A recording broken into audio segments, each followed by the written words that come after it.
All proceeds from this episode through ads or the super thanks down below will be donated to the Royal Flying Doctor Service of Australia.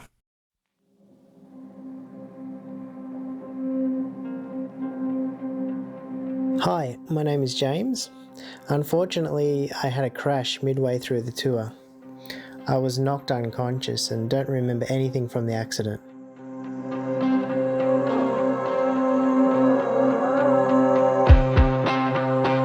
G'day, my name's Jason.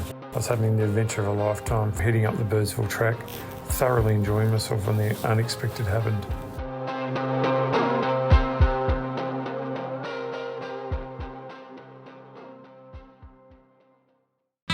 2,785 kilometres over 8 days. We're covering 3 states through the outback of Australia, ticking off iconic locations. Starting at Broken Hill and then into the Flinders Ranges, up the Birdsville Track, back east to Batuta Pub, down to the Strzelecki Track to Inaminka, and back to Broken Hill. On day 4, we had just one road to ride, the Birdsville Track. Forged from moving cattle down from Queensland to the markets in South Australia in the 1860s, the track is 517 kilometres and has only one fuel option, 204 kilometres in from Mungaranie, making the second half close to most bikes' fuel range. In the cities, we quibble about potholes, but out here, the roads shift and constantly change as vehicles push through the weather-moulded dirt surface. The heavy rains before the event also created bog holes throughout the track that we'd need to overcome.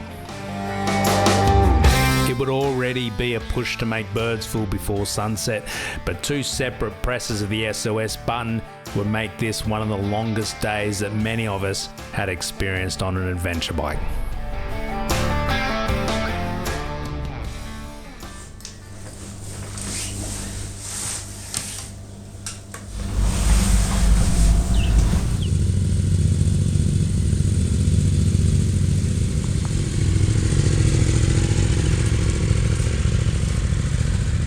The day started well before sunrise, with prepping the bikes and grabbing an early breakfast before meeting out the front of the Mungaranie pub.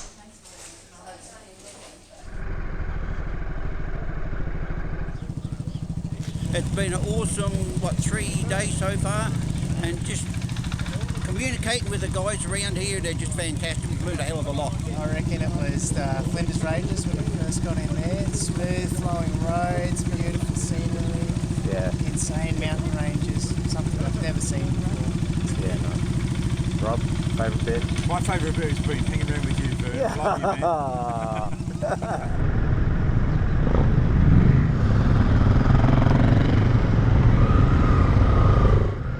We're heading northeast, which means that at times we must endure the sun in our eyes, which combined with the dust would initially limit our pace. Alright, here we go.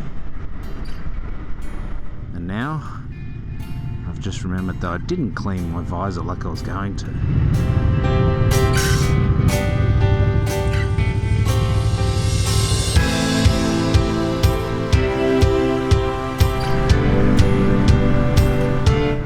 Yeah, 3.5 degrees this morning, right now. Very glad the ADV Works thermals are doing their job. Bloody warm. I actually slept in them last night. It was that cold. Today is going to be about fuel economy. So, Alex was saying this morning you might slow the pace down a little bit, even if it is sort of nice, firm, compact like this. Even though we could sit on like 120 or so, it'll burn up a lot of fuel. So we're going to aim for around the 90 to 100k mark. Hopefully that will get us all in there to Birdsville relatively with a little less risk not making it.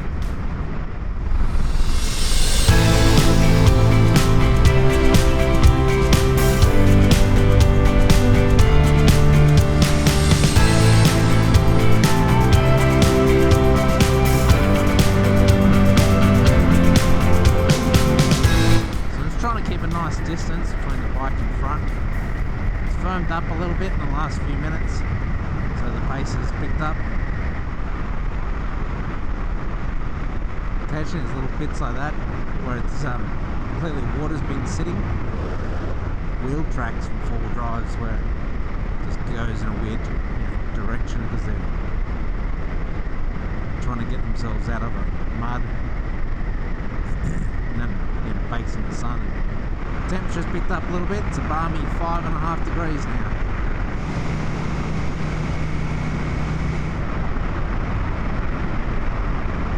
Just checking the fuel numbers. So right now sitting on 100 k's an hour, I'm averaging 5 litres per 100 kilometres. 15 litres in this tank is still quoted 15 usable litres.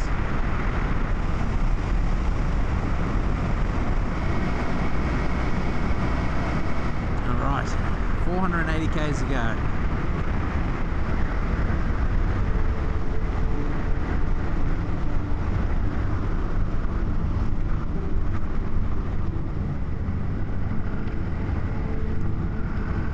That was Pardo.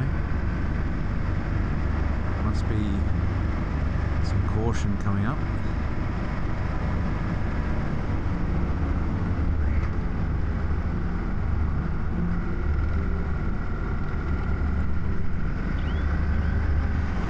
What was that?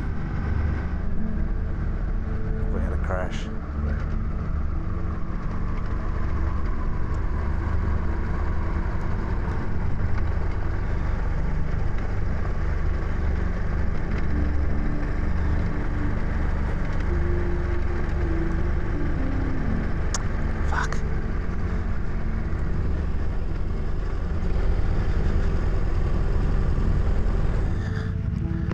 Going to turn the camera off till I find out what's going on.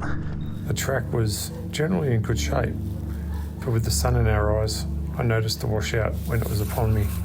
I had nowhere to go, and at that point, I knew I was in trouble. I hit it at around 80 to 100 clicks, and over the bars I went.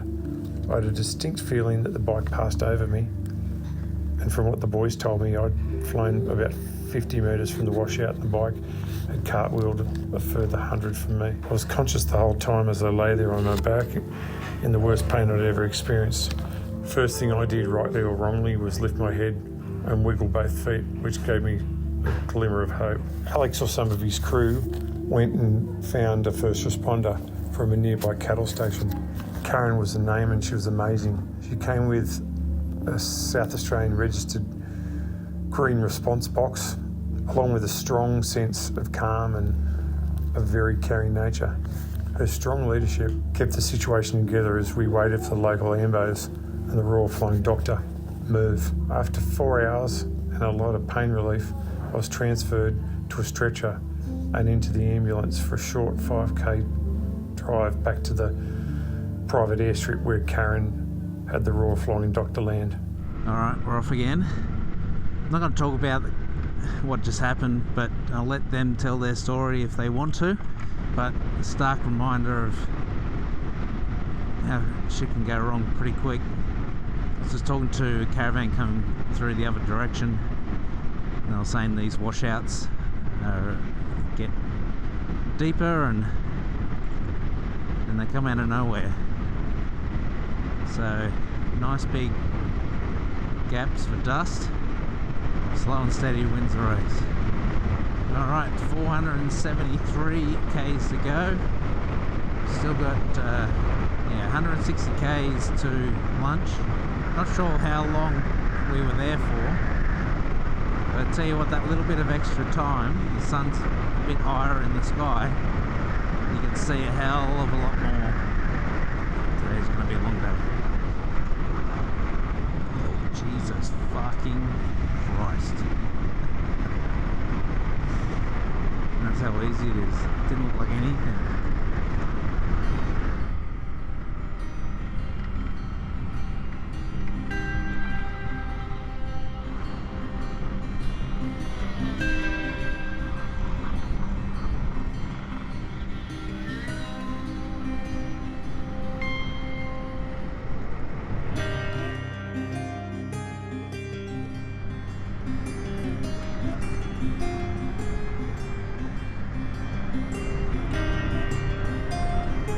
swapped out winter gloves, summer gloves, and as you can hear, I've put on goggles so I can see where the hell I'm going.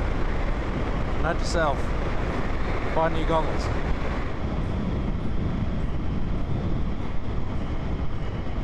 I definitely picked the wrong side.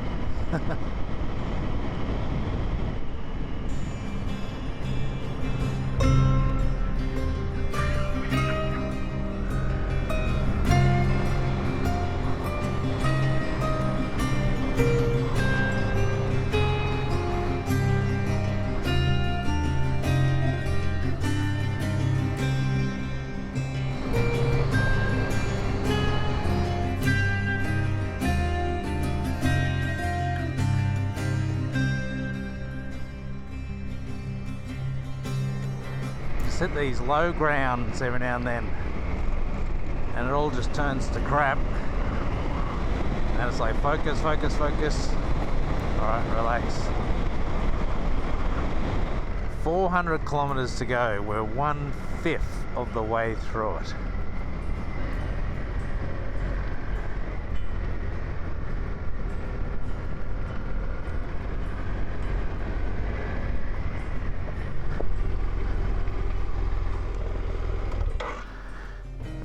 I hate sand. I'm not real good in it. Pardo doing his monitor of Arabia. We're sitting at the well.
Is that a flat? Mungaranie's just up there. Yeah, 5 Ks. Try to fix it here now. Have you got a tube? Yeah, I got a door here. Yeah, okay, cool. I'm gonna fix it here on the side of it, right? Yep. Cool. Alright, I'll see you there. The Mungaranie Hotel is the true outback oasis of the Birdsville Track. It's the only fuel stop and accommodation over the 500 kilometres. In 1901, the government sunk a bore to supply permanent water so the remote pub could be the lifeline for adventurers for decades, offering simple rooms, camping and a bar full of stories and memorabilia. 200 k's down the Birdsville Track. It was obviously eventful. So from here, 300 k's then to Birdsville. Now, 300 k's is going to be sort of, I know it's touching on my range, it's going to be touching on other ranges as well. We're all strapping on a bit of fuel. Because of the incident, the car's still back at the site, so we're kind of, so we're without our spare fuel now. So we'll need to make it on our own. Yeah, so it just means we have to basically, this is an economy run now. From here, 300 k's into town. I'm hitting 4.6, 4.7 litres per 100. So 15 litres and usable litres in a tank, I should just make it on fumes. See how we go. I'm looking for an average burn of less than 5. We're doing 4.7 this morning, so I keep it down there and it should be good.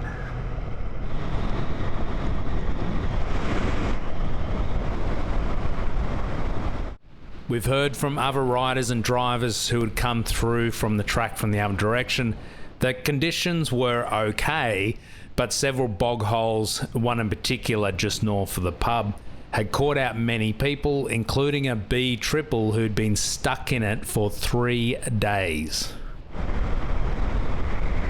Was on 5 litres per 100 k's when I first left. It's dropped down to 4.8 now, so hitting the right numbers. 297 k's to go.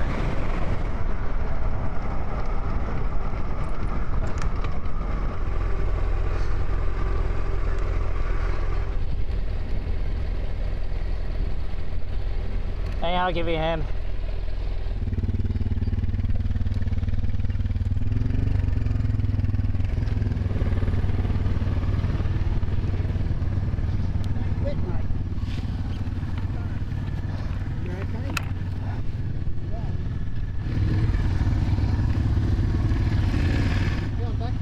Yeah, I reckon that's the best way.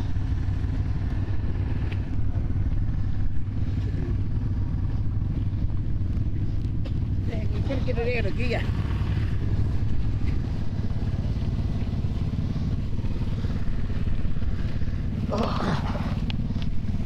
Good. Woo! You got heat and mud on your front tyre.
Someone has to.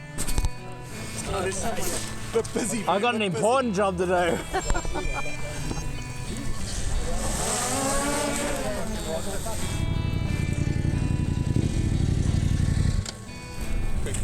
want to get the best way soon. Just don't know how the car and trailer's going to get through there. See, all them caravans got to get through. 19 metres altitude. Next stop. Who fell off the end of the road?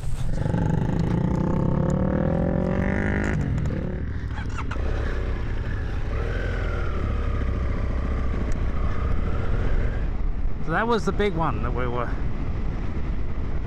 heard all about. It's good that that's now out of the way. That should be the biggest obstacle. That's the one that everyone was talking about.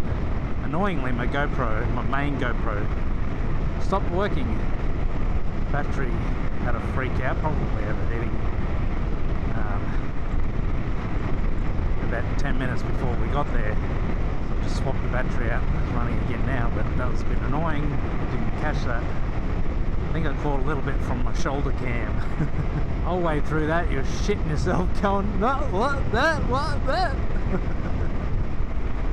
I don't know how I kept that upright. I did sort of wind up my steering dampener a bit prior to that. I think that definitely helped. Burning 4.6 litres per 100 k's at the moment, so doing a good number.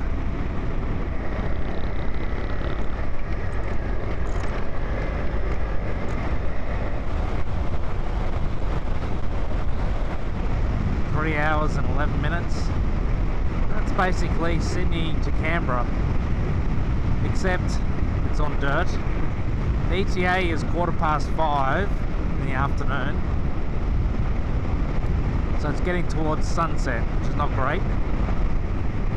It'll make for great footage, of course, but if I go faster, I start punching a bigger hole in the wind, and that uses up more fuel. So if I go faster, I may not get there at all. 80 kilometers an hour is sort of the optimal fuel economy level, between 80 and 90. So I'm trying to sort of stick to that as much as possible, which makes it take a little longer, but it helps me hit my fuel economy number. I'm hitting 4.5 now litres per 100 k's, which that should get me there. But every time you slow down for one of these things, you got to wind the speed back on again for as little usage of fuel as possible.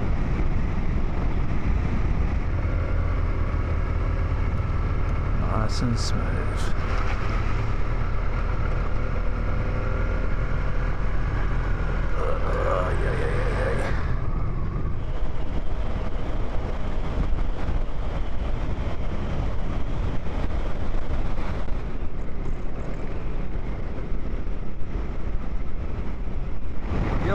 Just dropped to 4.4, so it's still heading in the right direction.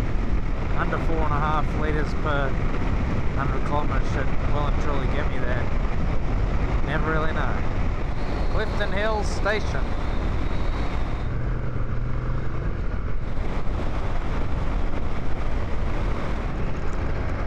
Bit of sand.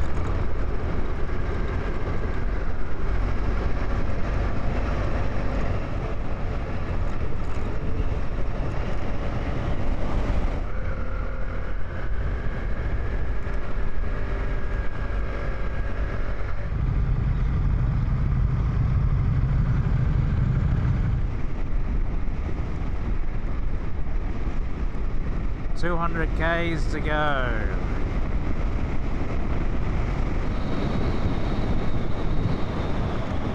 The surface has definitely changed for the better, much firmer, less dust. Seems to be a little more consistent in any of the flood dips. A bit of sand, but that's about it. Hopefully it stays like this. Can't believe I said that, touch wood.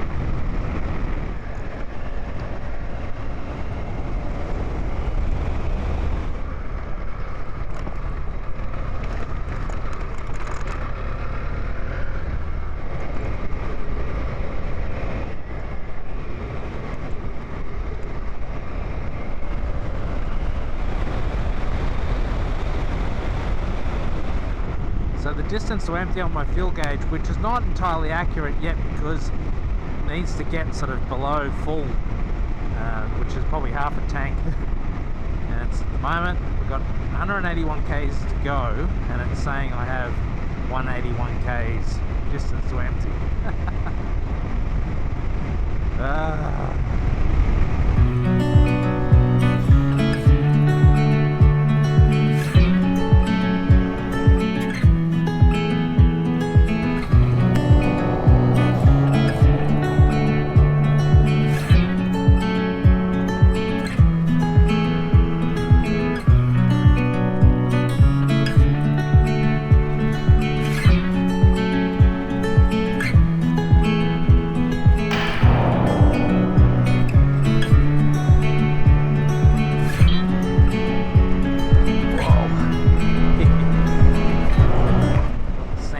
On the way out.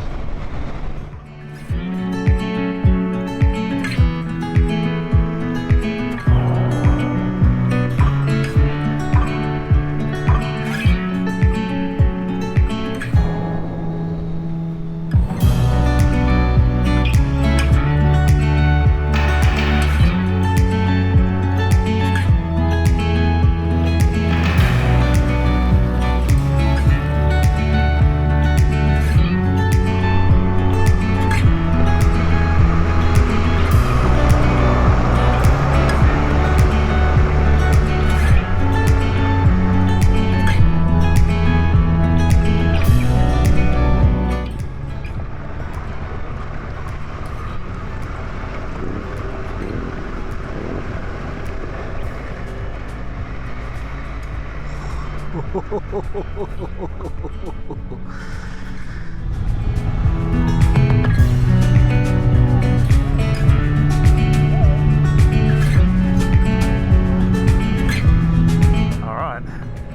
118 kilometres to go, 4.6 litres per 100 k's, distance empty 165, so I'm 50 k's up now. Hopefully it doesn't plummet right at the end. It's still showing a full tank.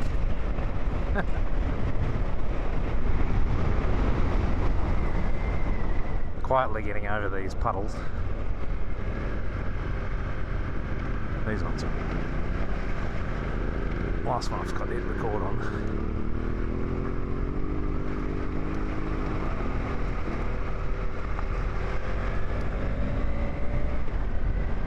Just had a massive tank slapper, but went through one of those dips and there was no water in it, but I wasn't ready, I wasn't paying attention, went straight through the middle and massive tank slapper, heaps of mud.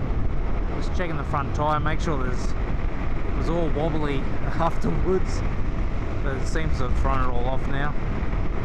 That was a little moment. Don't really need that this close to the end, thanks.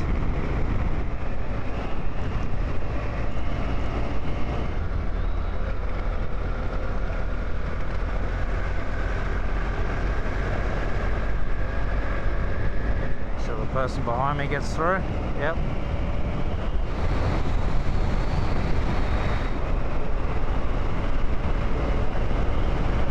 Thought we were catching up to them, but it seems to be a caravan or a truck.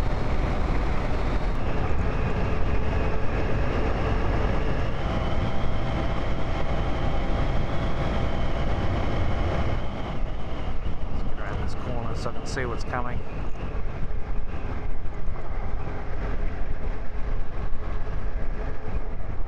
Probably doesn't know I'm here either.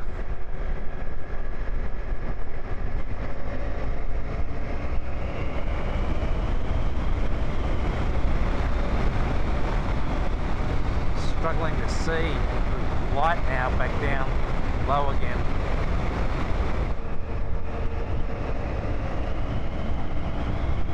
As the kilometres passed, the sun began to set, and in the afternoon the difficult visibility returned. Although we weren't heading directly west, at times the road pointed in that direction and made seeing the ruts difficult. This would, unfortunately, be a major contributor to the second incident, one that would require hitting the SOS button and not seeing us in Birdsville until later that night. I'm finally struggling to pick a line because I can't see what a good one looks like. There we go, found one through Braille.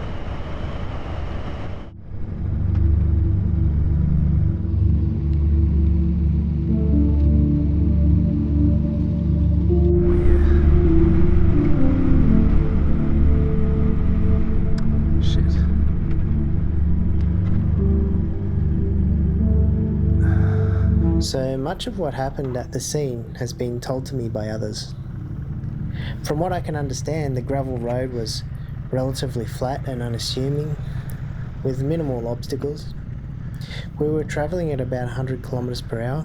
The guys later told me that I encountered a difficult to see linear raised mound. The bike crossed up and sent me flying. I was cared for at the side of the road by Alex and the team for some hours, and was subsequently airlifted from Birdsville to Alice Springs, courtesy of the Royal Flying Doctors Service. Because of the delay of the first incident, the support vehicle was over 150 kilometres south of us and would take some time to arrive. I hit the SOS button on my Garmin InReach at 4:28 p.m, and soon after Alex had looped back to join us at the location, the remaining riders then left to proceed back to Birdsville. Alex, Jeff and I remained behind to wait with James. Just after sunset, Stefan from the Queensland Police arrived first, and then the ambulance with 2 volunteer nurses arrived soon after 6 p.m. This experience reminds me that while you get a quick response from Garmin to organise the help, you're still a long way from anyone arriving. Adventure riding has inherent risk, but the Aussie Biker Hike crew's management of these situations gives the riders confidence that they're supported. This would be a very different situation if either of those riders were on their own. Once James was in the back of the ambulance, we then had a very second-hand Norden to deal with. The support vehicle was now only 50 kilometres away, so it made more sense to wait for it. We loaded the bike onto the trailer and then proceeded to tackle the last 73 kilometres in the dark. Oh, that was a long day. That's still not over. 71 kilometres to go. Get back to town. Gotta be honest, I'm a little spooked by everything that's happened today. About halfway, just doing 60 k's an hour, probably as fast as I feel comfortable going right now, considering what I can't see Alex throwing his hazards on. Big fucking hole. Thank you.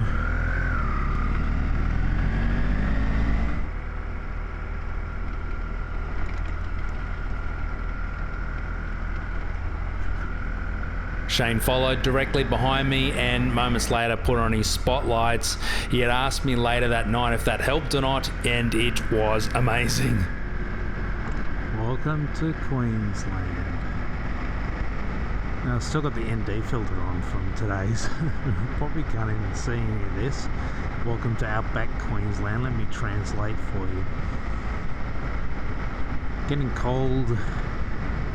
I'm not gonna look down to see what the temperature is.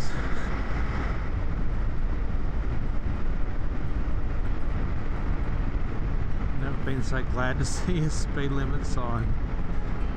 Oh my god, is that a sealed road? Is that a sealed road?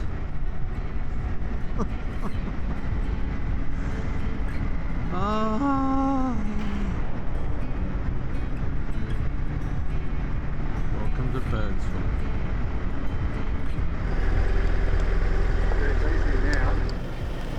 You head in, mate. The visor just came off. Right then. The screws come out. Bloody screw fell out of the headlight. Yeah. How are you? Good job, buddy. Thanks, mate. You okay? Yeah. Stefan updated us on James's situation just on our way into town, and then we finally pulled up at the Birdsville pub just before 10 p.m. Luckily, tomorrow is a rest day. Bird, you're gonna break the internet, I tell ya.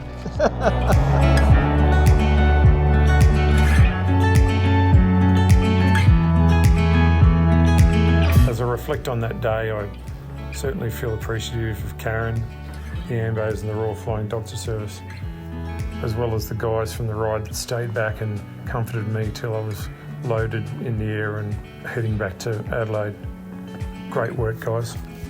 I've had a heap of surgery to repair my pelvis and hips, and I'm restricted to 8 weeks in bed with some light physio for now, and then after that it's time to learn to walk again.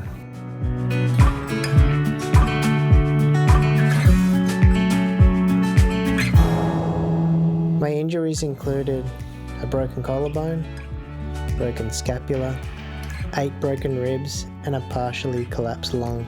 I sit here now about 3 weeks post-accident. My torso is in considerable pain. Bones not yet healed.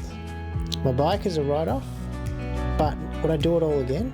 Hell yes, because I did that thing that I love, and I did it for me.